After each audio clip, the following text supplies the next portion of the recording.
And let's get to your top story, and that senior BJP leaders met late last night, and that too at the Prime Minister's residence, Vedant. That's right, and this included Amit Shah, JP Nadda, the party General Secretary BL Santosh as well. So the top brass there meeting at the Prime Minister's residence, and this very interestingly comes amid talks of a cabinet reshuffle and a party organisation rejig as well. Right, that strategy rejig just ahead of the polls. And, interestingly, this meeting, which took place late last night, lasted for over 5 hours, Vedant. So that major reshuffle as far as the party organisation is concerned, that was discussed during that high-level meeting. That's right. In fact, these visuals that we are showing you from earlier, these are not from that particular meeting. These are from the meeting that the Prime Minister held after he landed in India from that crucial foreign visit there.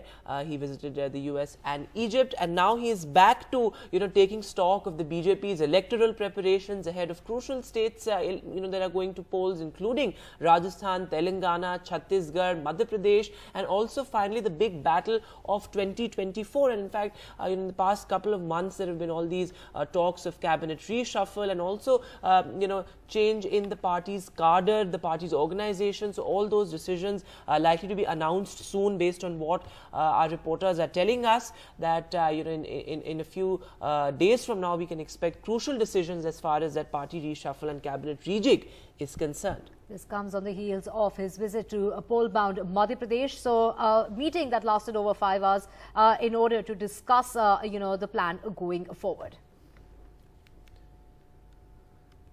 Moving on, Congress leader Rahul Gandhi is set to visit the violence-hit state of Manipur. He's going to be there. He's going to reach there at about 11 o'clock this morning. That's right, Divya. And in fact, he's expected to meet people displaced by ethnic violence in relief camps and also hold talks with civil society organizations during his 2-day visit.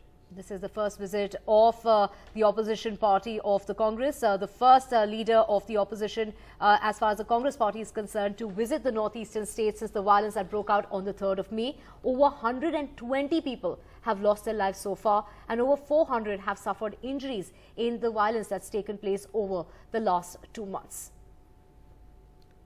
We think that he is answerable as a leader of the Congress party, and if he should answer, then we would like to appeal to the Congress party that they should answer to the people of Manipur why they had committed such political blunder. Since the first week of the violence erupted, he wanted to visit the state, but because of the situation and the decline of the government, he could not make the visit. We only hope that Rahul Gandhi's visit will spread a word of goodwill among the particularly two conflicting groups, Maitais and the Kukis, the will of living together and a friendship that will last forever. That's our expectations from his visit. He will spread that hope among the people. So, well, Rahul Gandhi is expected to land there in Manipur at around 11 a.m. So it remains to be seen what all is on agenda. There's not so much clarity on that, but he will be visiting those relief camps there. Right, he will be meeting with the victims who have been displaced here due to those clashes that have taken place over the last 2 months. All right, Saurabh is now joining us on the phone line. Saurabh, what all is expected as far as this visit is concerned? Very, very crucial, given the fact that he is the, one of the first opposition leaders to actually visit the violence-hit state. What all is expected? Well, he is, in fact, the first opposition leader, so to speak, to visit the state. And in fact, as a senior leader of the Congress, it is a visit of significance because this is really, a national leader is coming into the state, apart from, of course, the Union Home Minister Amit Shah, who was here for very different reasons, to oversee security, etc. He is, of course, the first national leader from the opposition side to be coming into Manipur. And he, of course, will be, heading to Churachandpur from the airport. And then, of course, he will come to Moirang and visit camps there as well. He will meet with CSO leaders, civil society organization leaders in Churachandpur, and also after that he will return to Moirang and spend the night in Moirang after visiting some relief camps in Moirang as well. And then, of course, tomorrow he returns to Impal. But the significant point is that this is an opposition leader that is making, a visit to Manipur, which has been hit by ethnic violence, in the last few, weeks and around 2 months. So obviously, this of course is, an extremely important important visit, so to speak, from the spectrum of opposition politics as well. And in that context, Rahul Gandhi is, of course, the first opposition leader to be visiting Manipur, and it's an important visit as far as the opposition leader is concerned. And Rahul Gandhi, of course, the Congress is coming with a message of peace and message of, Mohabbat ki Dukan, a slogan that the Congress party has been using and Rahul Gandhi has been using for quite some time now. And he says that, this visit is basically to ensure that the Mohabbat ki Dukan is available in Manipur as well, which is something that the state at this point needs. Right, Saurav, thanks so much for joining us with all those details. And in fact, let's take a look at this ground report that you had filed yesterday from a relief camp. Meet Nantoebi. Her name means shining light and she's 9 days old.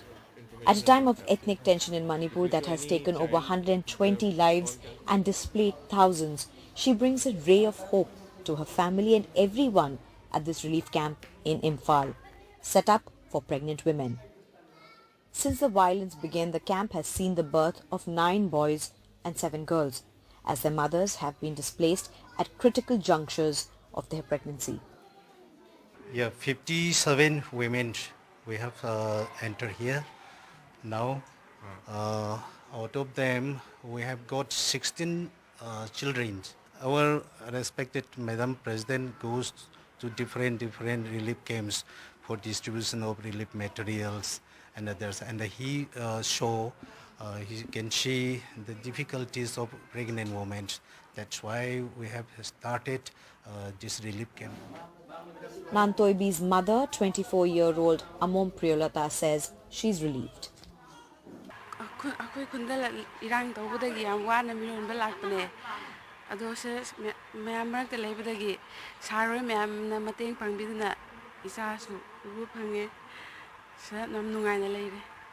Priyolata's husband was worried when the violence broke out. Sugnu in Kalching district, where he lived, witnessed some of the worst violence as ethnic violence engulfed Manipur. For these women, going back to their villages is a long time away. In the meantime, they are looking to rebuild their lives in the prefabricated homes the government is building for them.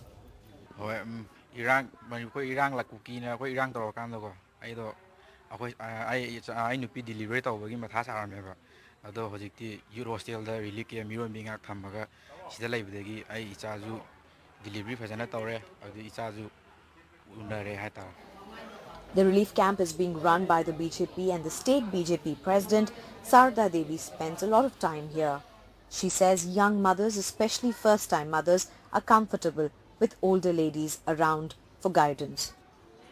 इस situation में जो लोग इतना दुखी थे, इतना उन लोगों के डर थे, उसी समय उन लोगों को यहाँ रखना, उन लोगों के मेंटल हेल्थ के लिए भी हमने केयर लिया है.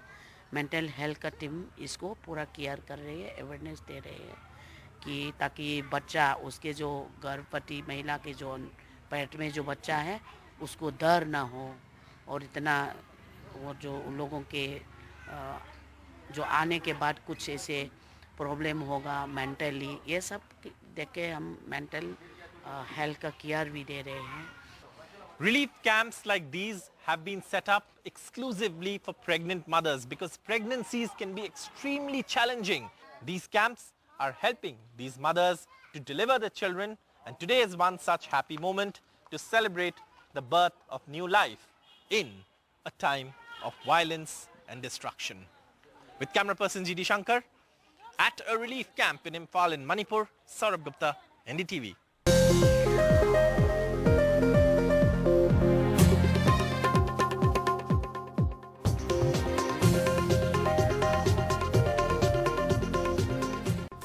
Hello and welcome. Well, our special focus on NDTV is the rising trend in student suicides. Just yesterday, 2 more death by suicides were reported in the coaching hub of Kota. Both the students were 17 years old and they died in separate incidents. And the tragic events have once again put the scanner on mental health as far as students are concerned. Remember, as far as these 2 students go, they were just 2 months into preparation for NEET in Kota, and they committed suicide. And in just this year we've seen 14 deaths by suicide just in Kota. I'm being joined by very special guests on the broadcast. Mayank Pratap Singh, who's a NEET aspirant himself, and also Ishita Gupta, someone who's been preparing for NEET. I'll come to you to discuss the various aspects of this absolutely concerning story. But first, let's take a look at this report by my colleague Harsha Kumari Singh on the stress factory, as it's called, as far as the Kota Coaching Institute is concerned. Take a look. Mehul, Vaishnav and Aditya Seth, both 17 years old, studying for their NEET exams in Kota for the past 2 months, living in the same area but from different parts of the country. Mehul from Salumbar, a small town in Rajasthan, and Aditya from Jaunpur in Uttar Pradesh. But one factor in common: suicide, caused by stress, the inability to cope with the rigorous coaching for medical exams, and perhaps these two young boys were also unable to carry the burden of their parents' expectations. 17-year-old Aditya's father says his son never let his parents know he was under any kind of stress. Daily बात होता था. Depression में था क्या, वो कुछ तनाव में था क्या? पढ़ाई को लेके कुछ बताया हो कि कोटा में उसको नहीं, ऐसा है और कर रहा था, और मेहनत करेंगे और अच्छा जाएगा. उसका एक भाई इंजीनियर भी है, ठीक है, वो भी चाहता था कि हम भी तैयारी करके कुछ बन जाएं. Whether the children communicated clearly or not, their parents' expectations and the desire to crack these competitive exams is what is driving these suicides. Since the beginning of this year, an alarming 14 students have died by suicide in Kota. In 222, it was 15 deaths, 3 in one day alone. In 2017, 10 students committed suicide in Kota. In 2018, 12. During 2019 and 20, in the middle of the pandemic, there were few students in Kota. In 2021, as coaching resumed, 9 students died by suicide. Experts say post-COVID, the suicide rate is increased by 60% in Kota. बालक जो था वो वैष्णव समाज के छात्रावास में रहकर NEET की तैयारी के लिए आया था करीब 2 महीने पहले. उसके बाद रात को भी एक सूचना मिली थी कि एक और बच्चा था जो विज्ञान नगर में सेक्टर 2 में एक पीजी में रहकर नीट की तैयारी कर रहा था. दोनों ही करीब 2 महीने पहले कोटा में आए थे. दोनों के हमने अलग अलग मर्ग दर्ज कर दिए हैं.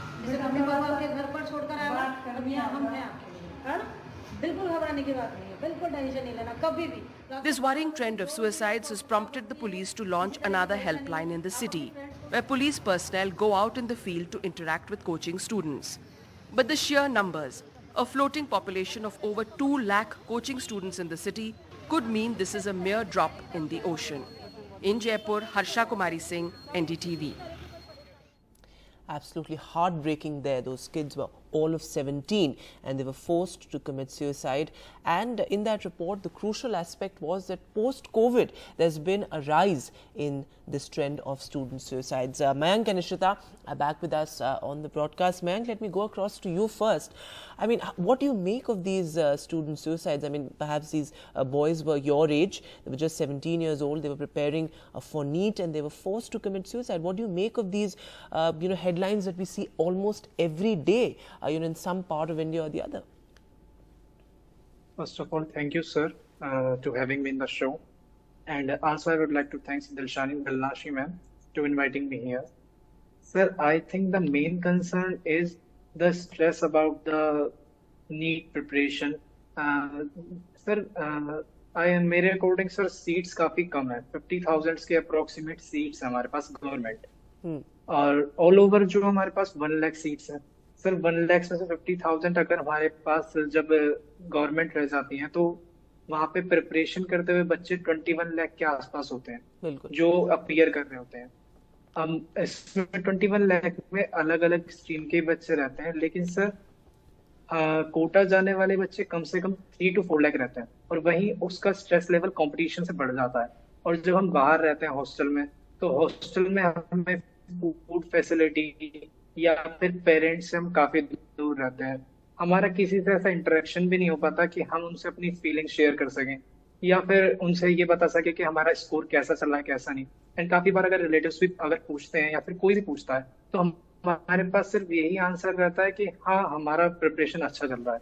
अब उस अच्छे में कितना अच्छा है कितना नहीं वो स्टूडेंट को ही पता होता है।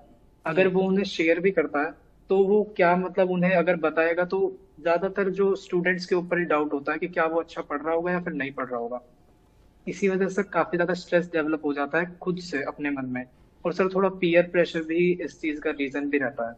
जी, और मयंक आपने बहुत एक इम्पॉर्टेंट बात कही कि कभी कभी लगता है कि किससे शेयर करें, because you know now I have reported from a lot of colleges and वहाँ पर अब ये एम्फोसिस वापस आया है on mental health, but what about those people who are actually preparing for these competitive exams? They are also going through as much stress as you know, all these students who are there in these top colleges of India. Ishita, come in on this point. Do you sometimes feel that if there's an aptitude test perhaps before you know, a student actually decides the stream that they want to go in, or you know, focus on mental health for these aspirants as well? You know, kabhi talk to us about your own experience. Do you sometimes feel that, you know, it would be great if there's some counselor or this sort of mechanism where you can just go and share what you're feeling, what you're going through, because it's a long and rigorous process of preparation. ये 1 या 2 साल की बात नहीं है, ये 3-4 साल 5 साल कभी-कभी 6 साल तक ये preparation वाला phase extend होता है. तो ये talk to us about your experience. Sir, first of all, thank you and Dilnishi for having me here. Okay, तो जैसा आपने कहा कि lack of information, जैसे बच्चों को पता ही नहीं होता कि नीट के अलावा भी और सारे कोर्सेज होते हैं। एंड सबसे ज्यादा बड़ी गलती तो हमारे पेरेंट्स हमारे टीचर्स की होती है कि वो हमें बताते ही नहीं कि अगर आप बायो पढ़ रहे हो तो आप डॉक्टर के अलावा भी कुछ और पढ़ सकते हो जिसमें आप एक नेशन को सर्व कर सकते हो। तो यही चीज आती है कि बच्चे को पता ही नहीं होता है। अगर वो ड्रॉप लेता है तो उसको स्ट्रेस आ जाता है कि मैं तो बस नीट की प्रिपेयर कर रहा हूँ, अब मेरे जिंदगी में कुछ बचा ही नहीं है कुछ और प्रिपेयर करने के लिए। इसलिए बच्चों को सुसाइड का मतलब ज्यादा केसेस अभी सुनने में आ रहे हैं। तो मतलब हमारे स्कूल में काउंसलिंग के लिए सबसे ज्यादा अप्रोच करना चाहिए कि बच्चों को बताया जाए क्या किस सब्जेक्ट से क्या क्या चीजें कर सकते हैं। वास्ट ऑफ चीजें हैं जो आप चीज अप्रोच कर सकते हो। बिल्कुल। और Mayank, talk to us about this whole coaching culture, because now these deaths in Kota, you know, they've put the focus back on you know, the fallout of this coaching culture. कई बार कई लोगों का ये कहना है, जैसे तमिलनाडु में भी ये चीज़ बहुत एक रेजिंग डिबेट है कि नीट जैसे एग्जाम्स जो हैं वो कहीं ना कहीं अंडर प्रिविलेज के लिए बहुत मुश्किल होता है इसमें, and specially when you are forced to get into this coaching culture where you see, you know, other students perhaps excelling, and then you know that competition becomes even more pronounced when you get into this whole coaching culture. So what do you have to say about that? Are you guys enrolled into any coaching, or do you think that self preparation is the best? मेरे according coaching मतलब होनी चाहिए, क्योंकि offline exposure एक competition exam के लिए मतलब काफी जरूरी है, क्योंकि हमें एक कंपटीशन माहौल मिलता है उसमें, और आसपास के बच्चे जब compete करते हैं तो उससे एक कंपटीशन रहता है कि हाँ हमें नेक्स्ट टाइम अच्छे मार्क्स लाने हैं। लेकिन सर आजकल मतलब थोड़ा कोचिंग ट्रेंड्स ज्यादा इसलिए भी चल गया कि काफी कोचिंग्स अपना अलग अलग जो है शेयर कर रही हैं कि हम बेस्ट हैं हम बेस्ट हैं, और बच्चे उसके पीछे मतलब जाते हैं, और वहां पे जाके सर काफी बार ऐसा होता है कि जो टीचर्स होते हैं ना वे भी अच्छे नहीं होते, और अगर टीचर्स अच्छे नहीं हो पाते और बच्चे की पढ़ाई अच्छे से नहीं हो पाती तो वहाँ पे भी सर कुछ ना कुछ लैक कर जाती हैं चीजें। बिल्कुल। और आपने जैसे कि कहा कि वो यू नो कम्पिटिटिवनेस कहीं ना कहीं ज़रूरी है for you to perhaps gauge yourself, but Ishita, when does this become unhealthy competition? क्योंकि देखिए जैसे कि मयंक वाज आल्सो मेंशनिंग कि इस बार के अगर हम नीट के फिगर्स देखें तो approximately for MBBS there were 2 lakh seats and 20 lakh candidates appeared for that 2 lakh seats. So आप imagine कर सकते हैं the gap that is there in terms of the seats available and the number of candidates who are actually appearing for these exams. So कहीं ना कहीं आपको लगता है कि ये एक बहुत बड़ा कारण है, ये जो gap है in terms of vacancies, in terms of medical colleges की इतना ज़्यादा competition है, 20 लाख बच्चे खाली 2 लाख सीट्स के लिए compete कर रहे हैं। सर मतलब यही तो सबसे ज्यादा बड़ी प्रॉब्लम है कि हमारे इंडिया में सीट्स ही नहीं है, और मतलब 2 लाख सीट 20 लाख बच्चों के लिए काफी वास्ट डिफरेंस है। और फिर बच्चे इतने बढ़ते जा रहे हैं कि मार्क्स ऑन रैंक में इतना फ्लक्चुएशन हो रहा है पिछले साल से इस साल के। जैसे 600 मार्क्स बच्चा जो लाया है उसका भी रैंक 40K आया है, एंड 700 के अंदर 400 बच्चे हैं, जहाँ की पहले कुछ साल पहले सिर्फ 3-4 बच्चे आते थे। तो इसकी वजह से बच्चों को मतलब बच्चे कितना भी प्रिपेयर कर ले, 600 नंबर भी ला ले, बट उसको कोई मतलब कंफर्म नहीं है कि उसे गवर्नमेंट कॉलेज मिल जाएगा। और being from a middle class family, government college बहुत मैटर करता है, सिंस हम देख रहे हैं कि प्राइवेट कॉलेज की फीस काफी ज्यादा है और हर साल उसमें इंक्रीमेंट होता रहता है, तो ऑप्शन नहीं बचता बच्चों के साथ। ये बहुत important point आप you make a very important point that there are other factors that come in as well, कि क्योंकि खाली गवर्नमेंट कॉलेज इतने कम है, नीट की अगर हम बात करें और अच्छे गवर्नमेंट कॉलेज और भी कम है, तो कहीं ना कहीं ये भी प्रेशर बच्चों पे रहता है कि our parents have all these aspirations of from us, all these dreams about us becoming doctors, तो वो मयंक कहीं ना कहीं ये भी एक फैक्टर है कि वो एस्पिरेशन और वो जो पेरेंट्स के कहीं ना कहीं एक ड्रीम्स रहते हैं, उनकी वजह से भी बहुत प्रेशर रहता है बच्चों पर, and that is inconsistent with what we are giving them as society in terms of medical colleges, in terms of good coaching institutes, in terms of more information. वो कहीं ना कहीं एक इनकंसिस्टेंसी है। यस सर, मोस्टली पेरेंट्स यही चाहते हैं कि उनके बच्चे मतलब सक्सेसफुल हों, और वे मतलब उन्हें 11-12 से कोचिंग के लिए मतलब कहते हैं। सर मेनली जो रैंकर्स होते हैं या फिर जो टॉप मतलब बच्चे रहते हैं, वे 11-12 के इसलिए ही रहते हैं क्योंकि उस टाइम पे स्ट्रेस लेवल कम होता है। उस टाइम पे स्ट्रेस लेवल कम होता है और बच्चे अगर प्रिपेयर कर रहे हैं, सर काफी बार मतलब चांसेस ये रहते हैं कि उनका उस टाइम पे मतलब अच्छे से प्रिपरेशन के साथ निकल सकता है। लेकिन सर काफी बार डे भी मैटर करता है, और अगर कोई बच्चा ड्रॉपर है तो उसके पास ना सर हर ईयर के बाद एक बार अगर वो फर्स्ट ड्रॉप पर है तो उसके पास एक प्रेशर आ जाएगा कि अच्छा उसके साथ के स्टूडेंट्स तो कॉलेज में है और वो अभी ड्रॉप कर रहा है। तो सर वो बार बार जब ड्रॉप चलता रहता है तो इस वजह से ज्यादा स्टूडेंट्स के ऊपर प्रेशर बनता चला जाता है। और अगर हम 11th-12th में तो हम compete करते हुए आपस में हमें दिखता है कि मार्क्स नहीं बढ़ पा रहे, और हम टीचर से भी कंसर्न कर रहे हैं हमारे मार्क्स नहीं बढ़ रहे हैं, उसकी वजह से सर काफी प्रेशर डेवलप होता है। सर पहले ऐसा होता था कि 500 मार्क्स पे भी चांसेस रहते थे सीट मिलने का, आज से 5 से 6 साल पहले की बात कर रहे हैं तो। लेकिन सर अब सीट्स इतनी कम है और स्टूडेंट्स काफी बढ़ चुके हैं। बिल्कुल सर गवर्नमेंट इस चीज को एक बार मतलब अगर देखे तो ज्यादा बेटर रहेगा।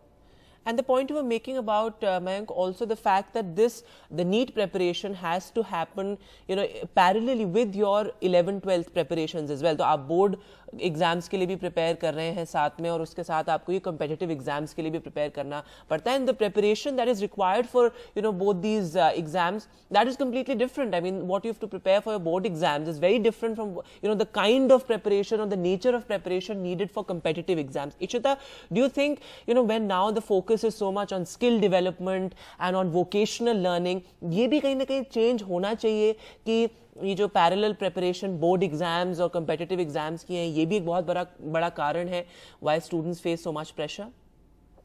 सर मतलब जैसे अगर हम 11th से तैयारी करते हैं तो आप ही सोचिए, हम 2 years एक एग्जाम के लिए तैयारी करते हैं, वो भी सिर्फ 3 घंटे के लिए। हमें सिर्फ वो 3 घंटे मिलता है अपना सक्सेस डिसाइड करने का, और जस्ट लाइक जी मेंस वहां पे हमें 4 अटेम्प्ट्स मिलते हैं, बट नीट में सिर्फ एक अटेम्प्ट। और कभी कभी बच्चों के साथ या वो बीमार पड़ गए या फिर कुछ भी हो गया तो वो एग्जाम उनका अच्छा नहीं जाता है, फिर उनका वो पूरा 2 साल वेस्ट, फिर उनको 1 साल ड्रॉप लेना पड़ता है। तो ये मेन रीजन होता है बच्चों के सुसाइड करने का, क्योंकि मतलब वो होप छोड़ देते हैं कि बस एक एग्जाम था, एक गलती की वजह से मेरा 2 साल की प्रिपरेशन सारे लॉस पे चली गई। तो ये मतलब गवर्नमेंट को हमारी देखना चाहिए कि वो नीट के लिए एटलीस्ट 1 साल में 2 अटेम्प्ट तो दे ही सकते हैं ना। That's a very important point, Ishita, that you've brought up, and this is something that I've heard from a lot of people, my friends and family as well, who say that कि खाली एक NEET का attempt क्यों? Because ultimately it's a make or break situation, a do or die situation, as they say, कि वो एक attempt, everything hinges on that one day, on that one exam, and what if you're having a bad day that day, or it's just not your day to crack that exam. So Mayank, do you agree with the point कि at least 2 attempts होने चाहिए हर साल when it comes to NEET or other such competitive exams? Yes sir, I agree with that, क्योंकि sir जैसा इन्होंने कहा शिका ने, क्योंकि 3 घंटे 20 मिनट में अगर किसी का फ्यूचर 2 साल की प्रिपरेशन या 1 साल की प्रिपरेशन डिसाइड की जाए तो सर वो तो एक तरह का अनफेयर है जी। हम मतलब हमें पता नहीं है कि हेल्थ खराब हो सकती है या फिर कुछ भी कंसर्न हो सकता है उस टाइम पे। जी, before I let you go, in one line, can you tell us why you want to become doctors? Because ये जो सारे figures हम देखते हैं, 14 deaths, 15 deaths every year, they're not just statistics. I mean, they're young. These are young boys and girls who have their lives ahead of them and their aspirations as well. तो आप एक line में मुझे बताइए before going why you want to become doctors. Ishika, go ahead. So my main reason is that because my mother मतलब मैंने अपनी mummy को कैंसर की वजह से लॉस किया था और since of lack of surgeries और उस टाइम इतना पता नहीं था कि कैसे इस चीज को क्योर किया जाए, तो तब से मुझे ये ड्रीम आया कि मुझे डॉक्टर बनना है और जहाँ जहाँ इस चीज की मतलब लैक ऑफ इंफॉर्मेशन है वहाँ पे मुझे क्योर करना है। Right, Mayank, your answer to that? Yes sir, sir मैं चाहता हूँ मेडिकल साइंस में आगे मतलब स्टडीज करूँ एंड अपनी कंट्री के लिए सर्व करूँ इस चीज में। Mayank and Ishita, thank you so much for joining us. We sincerely hope that your dreams come true and that you don't have to go through what many of your peers unfortunately have to. Thanks so much for joining us on the broadcast. Thank you, sir. Thank you, sir. So, well, we'll continue to track all the latest for you. Time for a short break. More news on the other side. Stay with us.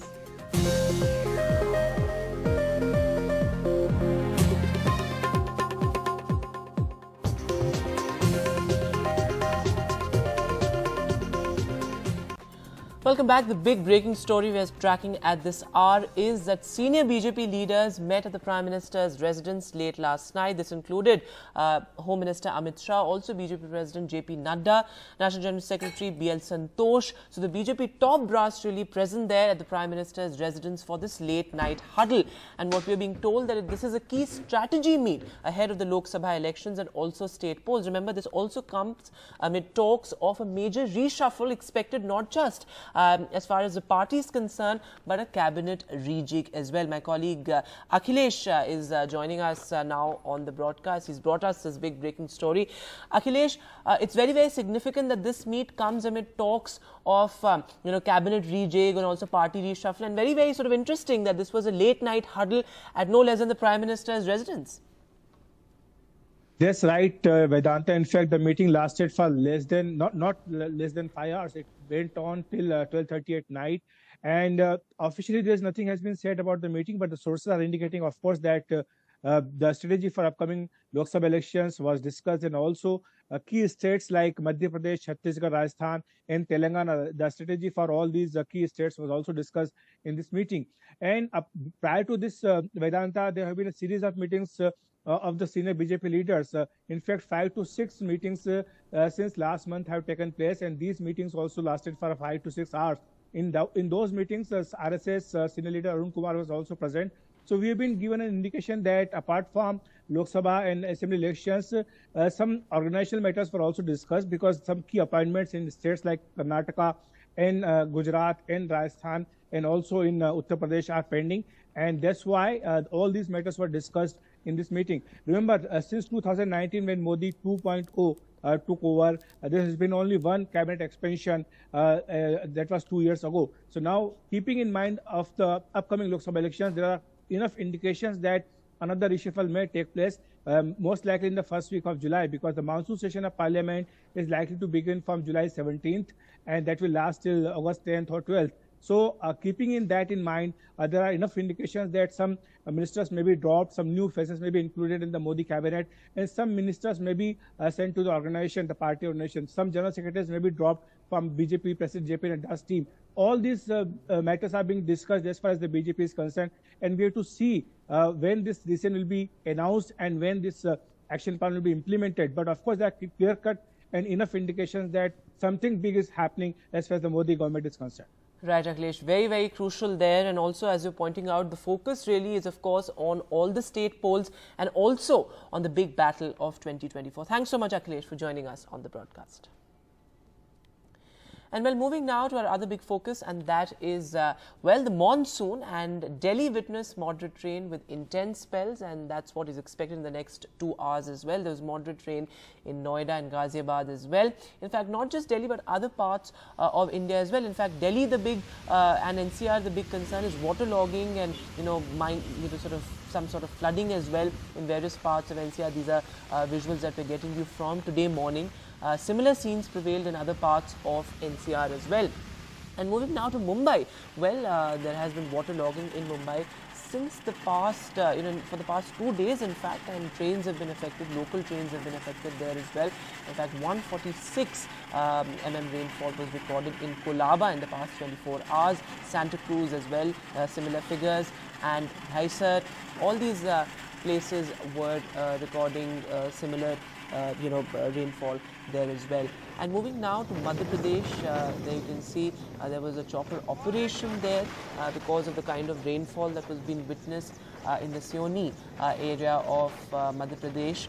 So monsoon has in a sense hit Madhya Pradesh as well. In fact, just a few days back, the Met official had said that monsoon has now covered most of India, and this is earlier than expected. So that is interesting there. Perhaps a fallout of climate change as well. In Rajasthan as well, intense spell of rain is likely in the next couple of days. So similar situation in various parts of North India.